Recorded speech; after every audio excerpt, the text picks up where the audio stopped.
computer. Okay, good morning, everybody. Boker Tov to all those who are with us and who are watching us at a later date on this beautiful Wednesday morning in Modi'in, Eretz Yisrael. I'd like to share with you that we have, before we start recording, we have davened for the soldiers and the captives, and we have made our refuah shalemas. And if you are in a class or you're otherwise occupied and unable to come to class, we certainly are happy to daven for your loved ones. And you can always sponsor a class like Rita Katz did today. She is sponsoring the class for quite a few yard sites, one of which is her bubby. Another one is, let me get my glasses on to read all these names, some of the names.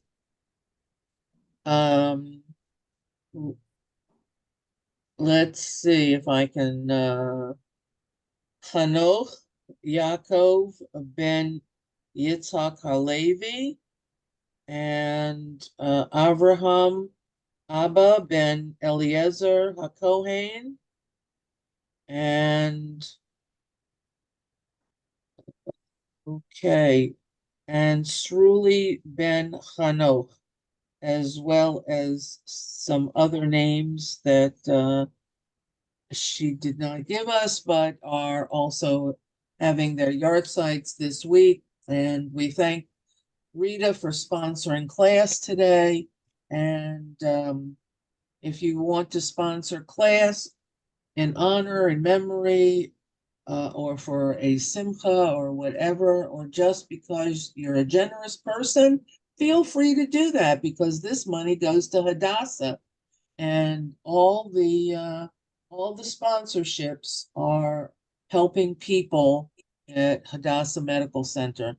So please call someone from Hadassah, Sandy Wine, Xenia Cohen, and give your donations for sponsoring class. Now, having said that, guess what we're doing today? We are finally going back and going to review Shoftim, but in a very different way. I wanted to come back. It's time. It's over 100 days of this war. It was difficult for me to talk about Shoftim and the many wars that they sustained in that period of time. But I am ready to do my best. So bear with me and let's get started. So I gave it some thought of how we would review the Shoftim that we've learned, and possibly those that we've yet to learn. And I decided that the best way to do so would be to show you a list of those that we have, all the Shoftim, and there are 12 in the book of Judges. It's a 400-year period. We have Othniel, who is the first judge right after the period of the conquest of Yehoshua. And then we have Ehud. You can see where they appear in the text and how long their stories are. Some are very short stories, maybe one or two lines, but we do learn minimal about Shamgar. We certainly learn about Devorah and Barak. We learn about Gidon, and subsequently, after Gidon, his son, Avimelech. And we learn about Tola, who has two psukim. We have not learned yet. We stopped at Gidon. There's Yair, who has two psukim. There's Yiftach, and we have Ibsan, we have Elon, we have Avdon, and we have Shimshon, Samson. Those are the 12 judges in the book of Shoftim. And as I was looking through them, I'm thinking, well, this is really interesting. We learn the intensity of this book, and yet I want to put it in perspective for you, because if we take a look, these are 12 wars or skirmishes. Not all of them were major wars, and I'm going to go through them soon so that it will jog your memory, hopefully, about what the ones we have learned so far have done.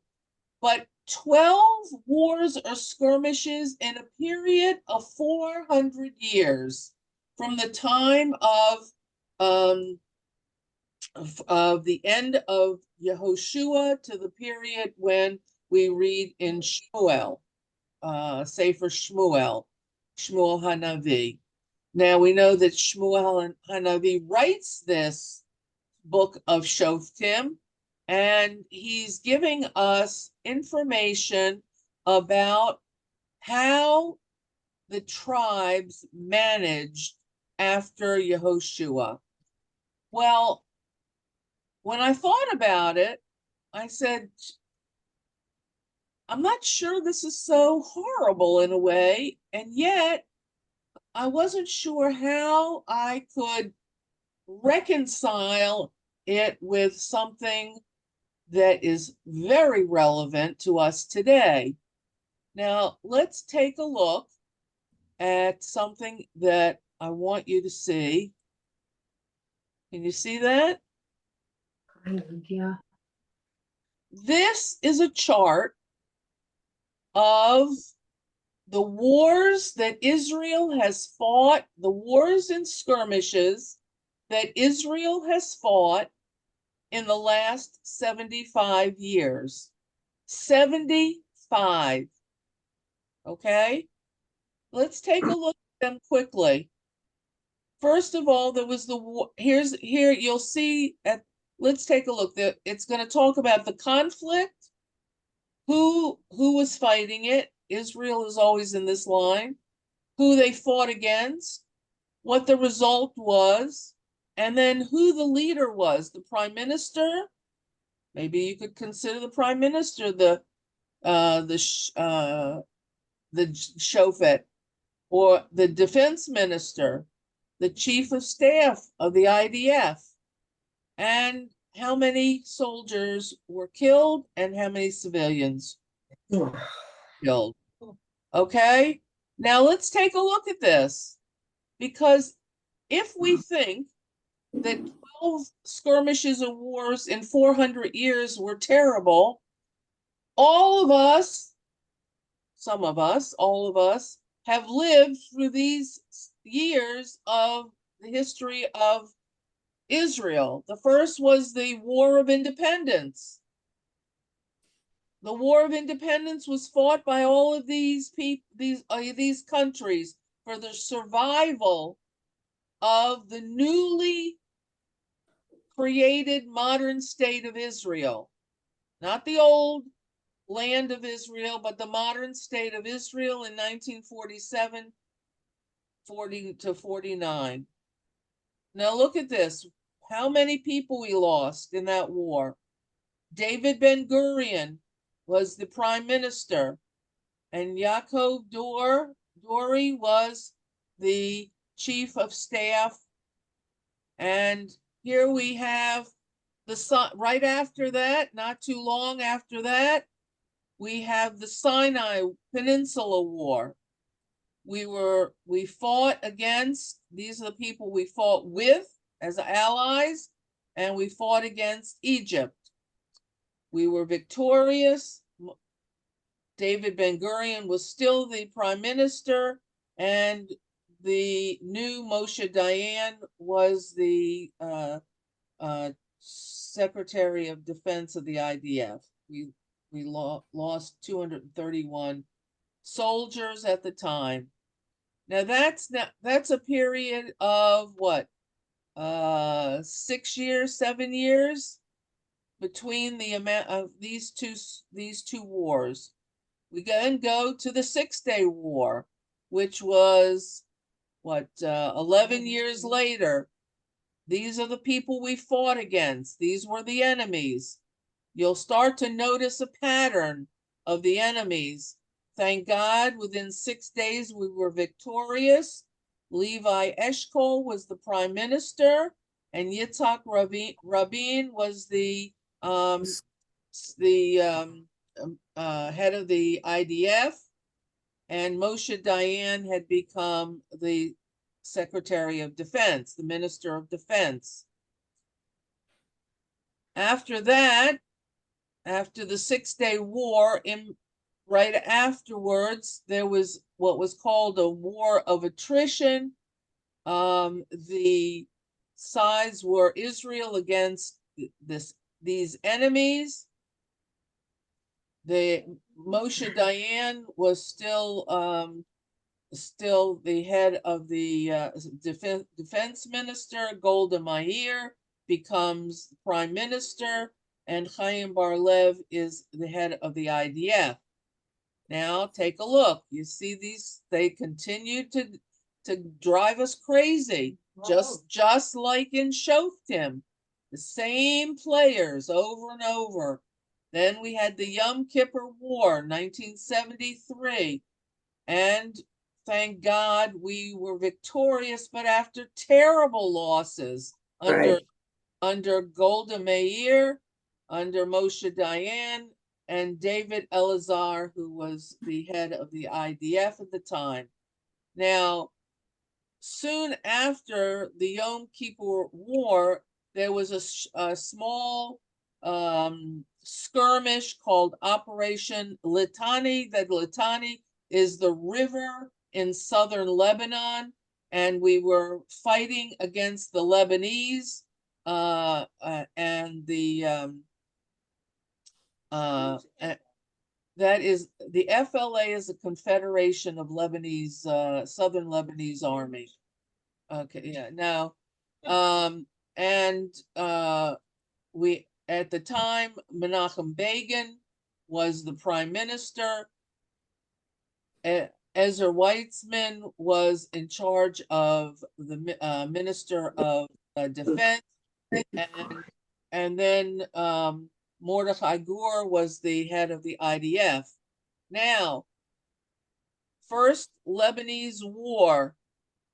You may not remember this, but it was a biggie, and we were fighting. All these are initials for different Lebanese groups, and we were fighting them, and it was a very difficult time. It was the southern Lebanon under Menachem Begin and Ariel Sharon. I don't know if you remember some of the terrible fighting that happened during that time. We lost 657 soldiers during that time. And right after that, there was this skirmish called the Security Zone Compromise, campaign, I'm sorry. And these are those that we fought with, and that was under Shimon Peres.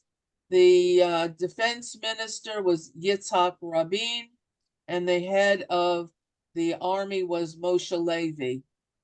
And yes, it did. It was a continuation of the Southern Lebanon War, and these were the skirmishes that happened, just like skirmishes we had during before we had this Gazan War. Then there was the first Intifada, and the first Intifada we were fighting with also different Lebanese groups, and then we see the immersion of Hamas coming for the first time. It was a time we signed the Oslo agreements, and the Palestinian Authority became the voice of quote unquote the Palestinians. Yitzhak Shamir was the prime minister. Yitzhak Rabin continued to be the head of defense, and Don Shomron was the head of the IDF. Now, the second Intifada, that's when I made Aliyah, came in 2000. Second Intifada, Israel's fighting the Palestinian Authority and Hamas. And we were under the Prime Minister of Ariel Sharon, Shaul Mofaz. I remember him well. That's when my sons were, my first son went into the army, and he greeted us as my son went into the army. Moshe Yaalon was the head of the IDF. The second Intifada, the bus bombings, the blowing up of places throughout our country, terrible situation in both the first and the second Intifadas. And then we had the second Lebanese war. My son was sent to in war to this particular battle up on the Lebanese border. We are fighting Hezbollah. Has it changed? No, we're still fighting Hezbollah. At the time, Ehud Olmert was prime minister. Amir Peretz was the head of defense, and Don Chalutz was the head of the IDF. Now, the operation, here we go. These are the operations that we've had with Hamas, and you'll know that there are a lot of them. Operation Cast Lead, that was during Hanukkah time. And I remember this was Hamas. We had Olmert as prime minister. Ehud Barak was head of the was defense minister, and Gabi Ashkenazi was the head of the IDF. We also had Operation Pillar of Defense with Hamas. Again, a Gazan skirmish under Bibi Netanyahu. Ehud Barak was still the head of Ministry of Defense, and Benny Gantz was the head of the IDF. Operation Protective Edge was another skirmish with Hamas. We under Netanyahu, Moshe Yaalon was the head of the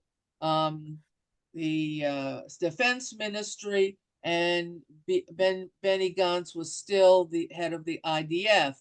Now, the Israel Palestinian crisis that we were fighting, all kinds of terrorist attacks, etc. And that was also under Netanyahu. Benny Gantz is the head of the defense ministry, and Avi Kochavi is the head of the IDF. And currently, Operation Iron Sword is what we are currently in. Again, under Hamas. You see all these against Hamas. You see all these Hamas, Hezbollah. Going, we have Bibi Netanyahu as a prime minister, Yoav Gallant as the minister of defense, and Herzi Halevi, who is the head of the IDF. And at this point in time, we have over 598 losses in this war. This is the 75 years of history of war in the IDF from the beginning of the modern state of Israel until now. There are 15 mentioned wars and skirmishes here in 75 years. In Shoftim, there were 12 in 400 years. I'm saying maybe we should go back to the time of Shoftim because it certainly seems as if, and you take it in perspective, then really we are living in very tumultuous times to protect our country.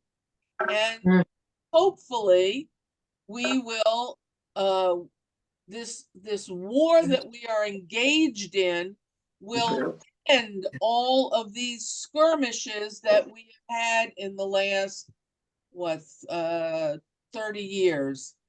So I wanted to put it in perspective for you because I thought it was very important that you see the amount of casualties that we've had, the amount of wars that we've had in modern Israel, as opposed to Shoftim. And I think it gives us tremendous perspective on that. And then what we can do after that is to put it into some kind of perspective as we talk about the Shoftim that we had learned. Now, what I'd like to do is today, by way of review of what we have learned, I want to take a different approach that I didn't take before as we were learning Shoftim. We weren't in a war last time when we were studying Shoftim. And so a lot of this that I'm going to bring to your attention was we were looking at it from a different point of view. Today, I would like to talk to you about Shoftim from the perspective of war, that I feel it's very interesting. You know that oftentimes I'm searching for different articles and information that I can bring to you in class.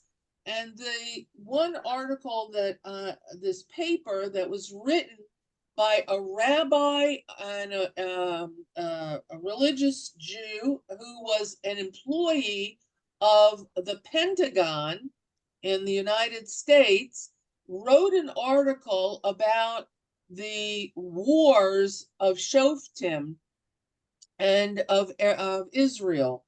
And in his paper, some of the things that he writes are very, very interesting. What I'd like to do is take some of that information and share it with you. As you recall, Shoftim takes place right after Sefer Yehoshua, and we find that the 12 tribes have located themselves in the places where Moshe Rabbeinu has told them to go and Yehoshua has told them to go. And we find also that it is difficult for Bnei Yisrael, the tribes, to settle in because they have not completely gotten rid of the Canaanite population. And we are told by God to get rid of each and every one of the Canaanites, because if you don't, what will happen? They will be, anyone sing out, as if thorns Thorn in your side. your eyes, thorns in your eyes. Now, we did not get rid of the Canaanites in our conquest of Canaan to become Eretz Yisrael, and that was the biggest problem throughout our Shoftim history, because we did not get rid of the Canaanites. They did two things. The text tells us that either the tribe, whatever name the tribe was, tribe of Binyamin, the tribe of Yehuda, tribe of Naphtali, tribe of Manasseh, whatever the tribe's names was, the text might say, and the tribe of Naphtali lived among the Canaanites. What does it tell you? It means that the tribe was the smaller population of that area than the Canaanites. There are other times that the text will tell us, and the tribe of Yehuda, the Canaanites lived among the tribe of Yehuda, indicating that the tribe of Yehuda was more populous than the white people. So, Rhonda, does that also mean there was intermarriage and assimilation?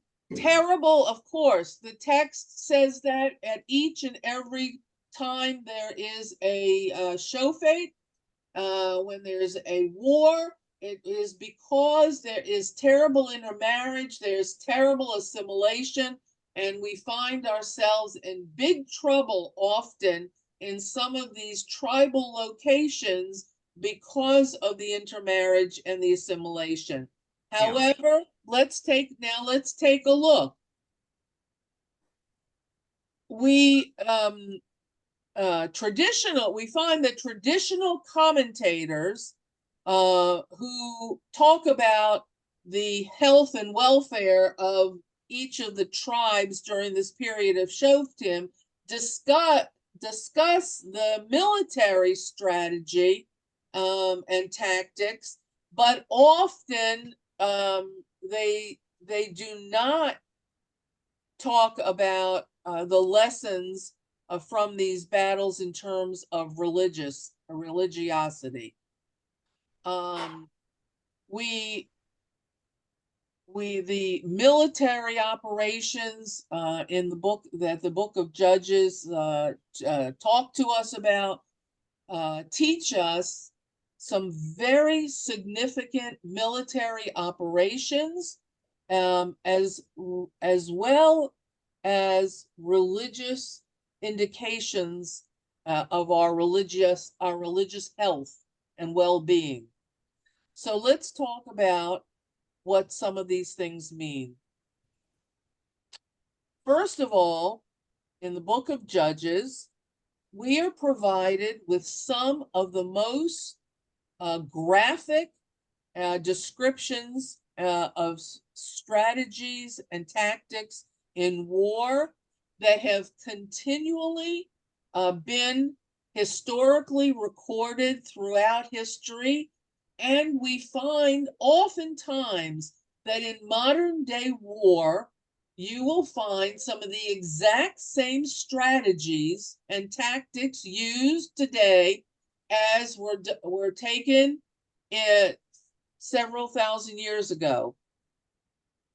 It's very interesting to see how the Bnei Yisrael and its opposing enemies actually take some of the exact same military strategies that are recorded in the Torah and Tanakh.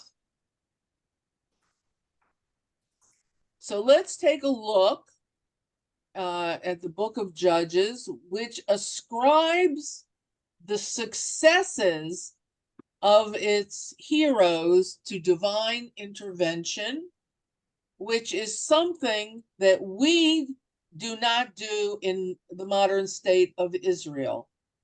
The only time that we actually talked about a miracle in the modern state of Israel and all those wars that I just showed you was, can you imagine which one? Can you guess? 6-Day War. 67. Day War, exactly.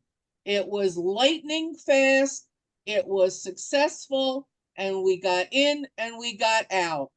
And though we had casualties, we did attribute it to the divine intervention.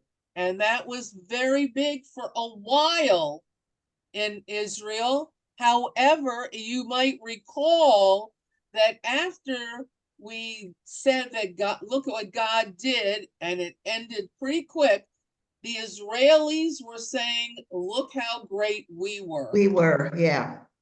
And they became the heroes. And I'm not saying they shouldn't have been the heroes, but they were not the only hero of the war. Interestingly enough, it became, I even remember hearing slogans about the Israelis and their lightning quick war.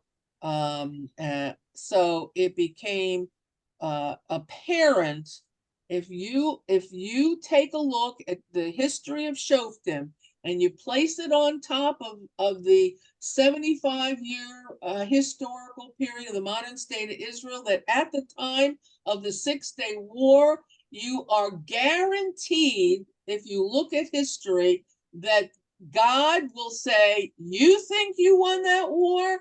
I'm going to show you who wins the wars. And then we go into a skirmish in the Sinai, and then we go into the Yom Kippur War. So we have to be very careful how we take a look at these wars and what these wars are signifying in our lifetime as well as in our history in Tanakh. Now, Rhonda, what about the war now? I'm going to talk to you about that. Okay, good. Rhonda, Thank can you. I mention that the Independence War was also something of a miracle?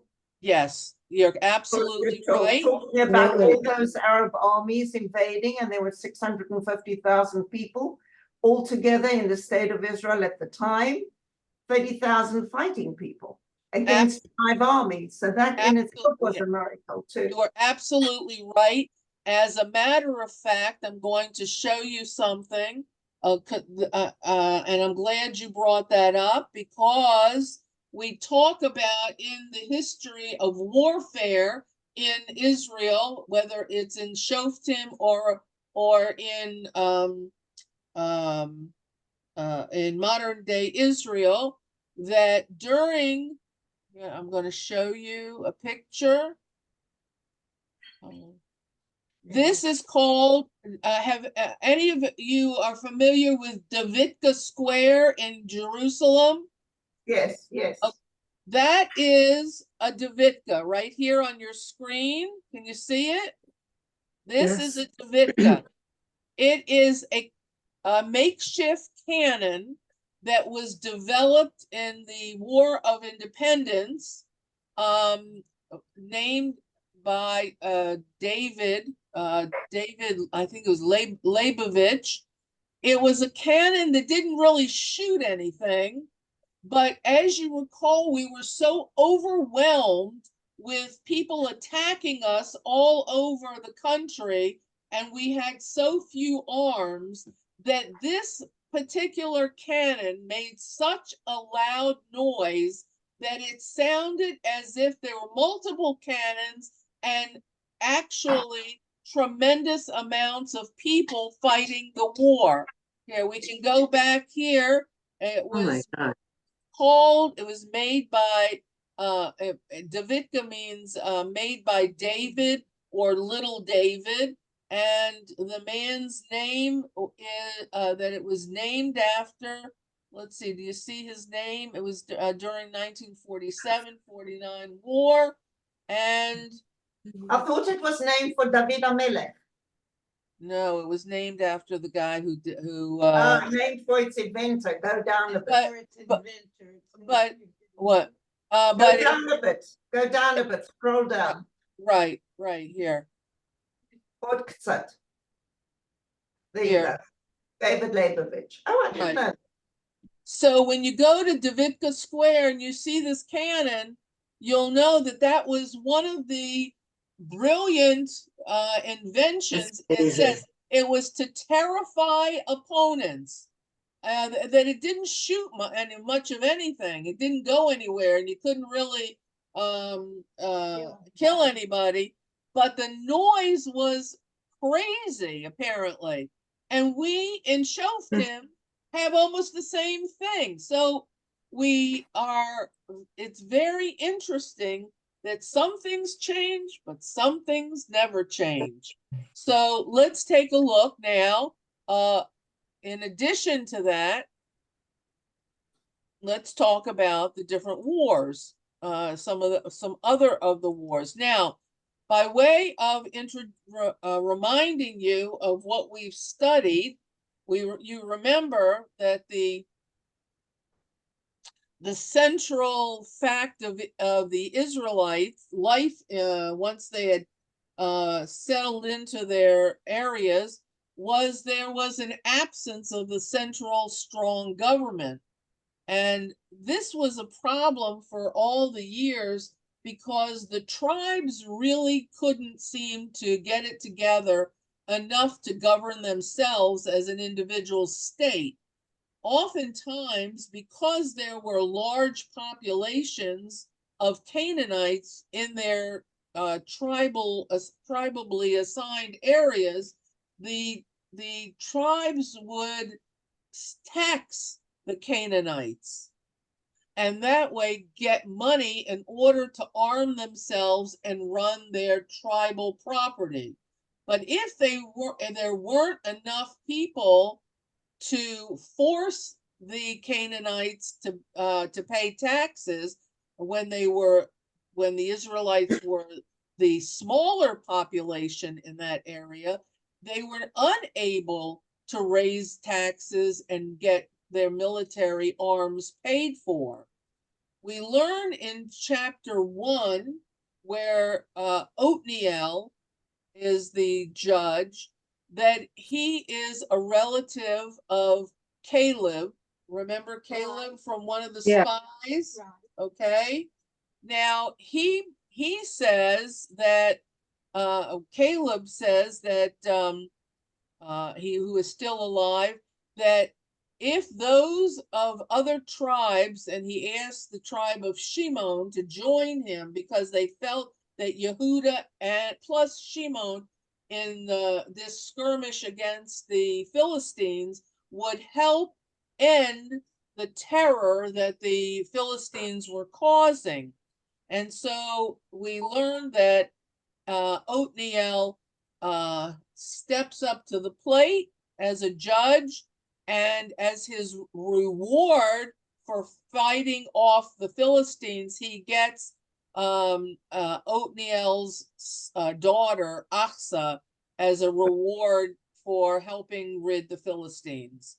Do you remember? Maybe you might remember that. It jogs your memory, but that was in the tribe of Judah, where the method of fighting was basically foot infantry. They were fighting on the battlefield in combat, nothing significant except that the Philistines had armored chariots of iron. Now, if you want to put all these wars of the Shoftim in perspective, you can look up the Iron Age. This was all done, these wars were all part of the Iron Age. We call it Shoftim, the world calls it the Iron Age, and these were when most of the weapons were made out of iron, except for the bows and arrows, except for the slingshot used by David. The Israelites come into this land after wandering into in the desert. They didn't make weapons of steel and iron in the desert. They don't have the mechanisms for war, and yet they are faced with war from day one. Same kind of history as the War of Independence. We were not ready for war. We had just stepped into the land after the Holocaust, and we did not have weapons of war. It was almost impossible. Had it not been for countries sympathetic to the Jewish cause after the Holocaust and the recognition of the millions of Jews that were slaughtered, then there would be no help from some of these other countries providing munitions, old planes, old tanks, whatever that we could get. If you remember that in the United States, there were people who had sent plane parts in by mail and by shipping parts of planes to help the Israelis in their War of Independence. So you can almost see the first judge, Othniel, trying to put together a ragtag team of fighters and the War of Independence in the modern state of Israel. Like I said, some things change and some things don't. Rhonda, this is many more years before Samson, right? Yes. Oh, yeah. Shimshon is the last judge. Okay. Right. So, Okay, thank yes. you. All right. Now, if we think about it, after Othniel and after the major fight that he finds himself involved with, the second judge that we find is Ehud. Does anyone remember Ehud? No? No. Okay. Okay. All right. So in modern day in warfare,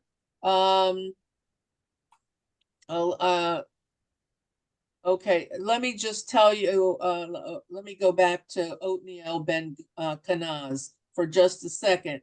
He was the one who fought his enemy. The head of the enemy was named Kushan the doubly evil. He was doubly evil because his wartime fetish was to chop off toes and fingers of God. those that he captured. Now, Some things never change, huh? right. So it's interesting that when the tribe of Judah and Shimon capture him, they do the same thing to him, and subsequently he dies. So, so now let's go into, okay, so then what saves the weaker tribes, and we learn that there are other weak tribes that are being, I would say in the beginning, annoyed and pushed to the limit by the enemy of the surrounding territories. It tells us that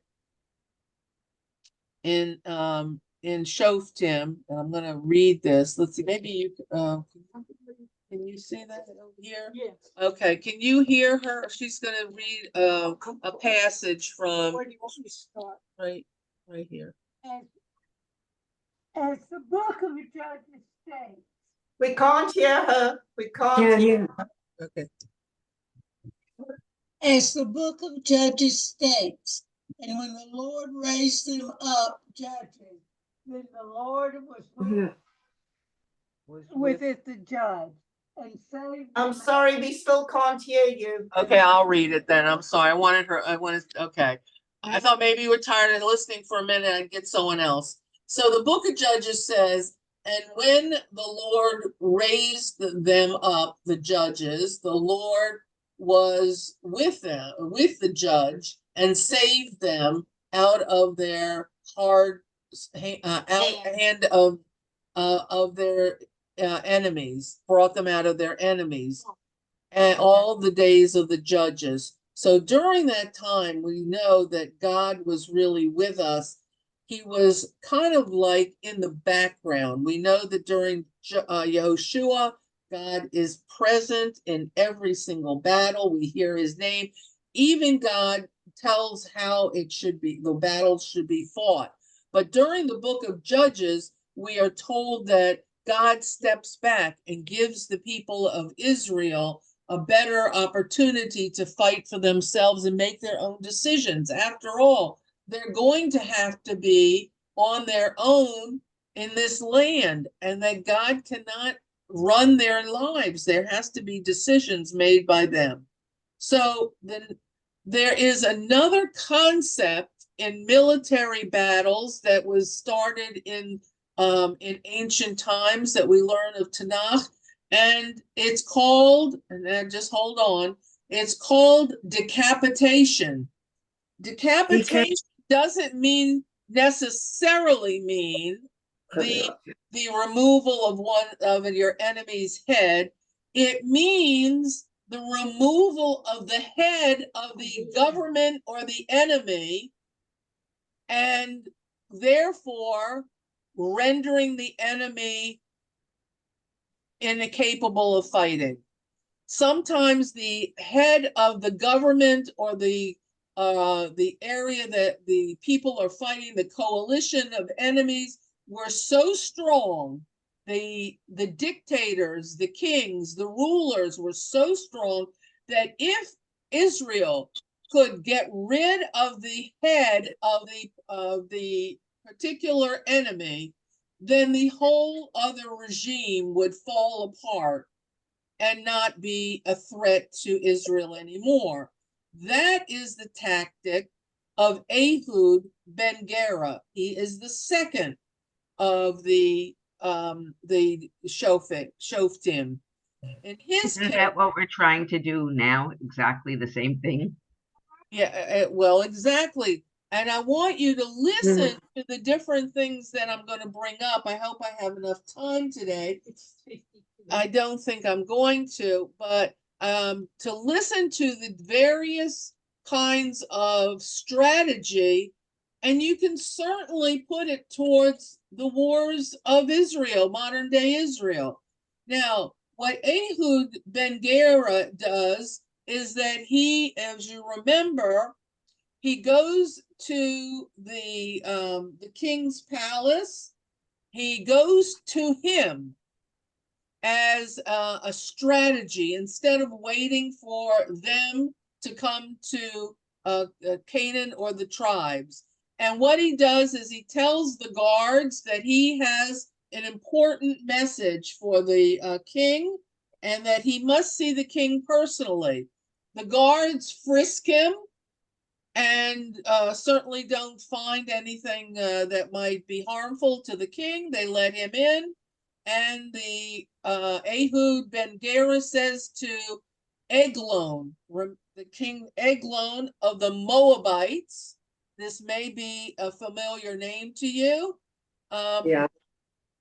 But the Eglon, when he hears that Ehud has a message from God for him, he stands up, and he's a very, very obese man. He stands in reverence to the name of God. And what does Ehud ben Gera do? He was, remember, he was the left-handed swordsman. He pulls his sword out and gives Eglon the message from God by stabbing him multiple times in the privacy of his chambers. And this shows you that you cannot be unaware of any type of military tactic because you're so used to something always happening. In other words, these guards always thought people were right-handed, and so they looked on the left side if the sword was there. They didn't check the left side, and they didn't understand that this man was a left-handed swordsman, and he had a double-edged sword, which would cause great harm and death to when their king was stabbed. Now, this is a military operation that should really talk to us about how we need to be prepared for any kind of deviation, and that by being appropriately aware of all kinds of things, we will be much more successful. This time, we were not militarily prepared. We were not ready for this invasion. And we see that now we have to go to them. We have to decapitate Hamas, like Ehud ben Gera had to decapitate the Moabites of their king, take the leader out, and make sure that this will not occur again. So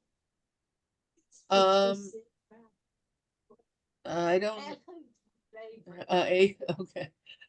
So in effect, Ehud ben Gera takes out the Moabite king Eglon, and it is the end of the Moabite rule over the tribe of Benjamin. So I think that I'm going to stop there because we have 10 more Shoftim that I want to talk about in terms of warfare, and I'm going to talk to you about them next week, but I think I'll leave it at that.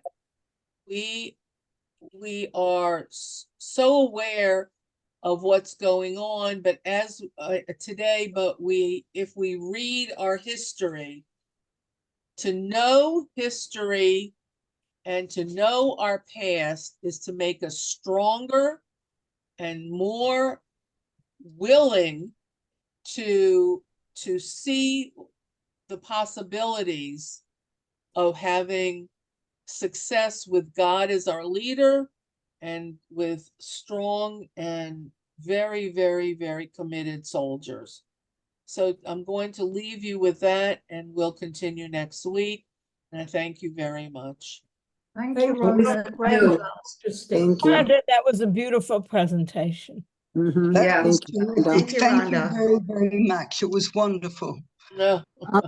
Rhonda, I just got a notification that a friend of ours, nephew, is one of the soldiers that they just announced this morning who had passed away, Zachariah Haber.